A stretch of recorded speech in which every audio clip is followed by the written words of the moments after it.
Shabbat Shalom, and this week we begin the book of Exodus. This portion begins telling us about the suffering of the Jewish people in exile. And the name of the Torah portion is Shemot. The name of the entire book is Shemot. Shemot doesn't mean Exodus. Shemot means names. These are the names of the Jewish people that descended into Egypt. Now, our sages tell us that the Jewish people merited to leave the exile because they did not change their names, they did not change their garments, and they did not change their language. Now, what does that mean? Let's have a real imagery here. We're taught that the Jewish people had descended into 49 levels of impurity, and they were idol worshippers.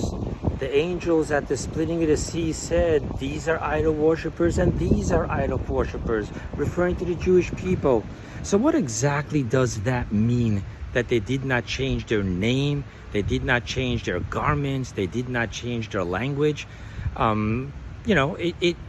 What we're hearing here is they were assimilated, which means they did speak Egyptian. And it would be safe to be assumed that they weren't exactly walking around with the long black coat and the tzitzis and the hair and the hat and the payas and all that. So what does it mean? And I'm going to share with you, I think of Robert Allen Zimmerman, who you probably know as Bob Dylan. Here's a person who changed his name, and yet everyone and anyone knows that he is Jewish. And I think the important lesson here is that human beings set standards to what we need to be and achieve in order for God to help us. But that's not what God is saying. God knows us. God knows our suffering. God is saying, do the little things. Do the little things that help you stay connected, help you with your identity. Remember who you are. And that's enough for me.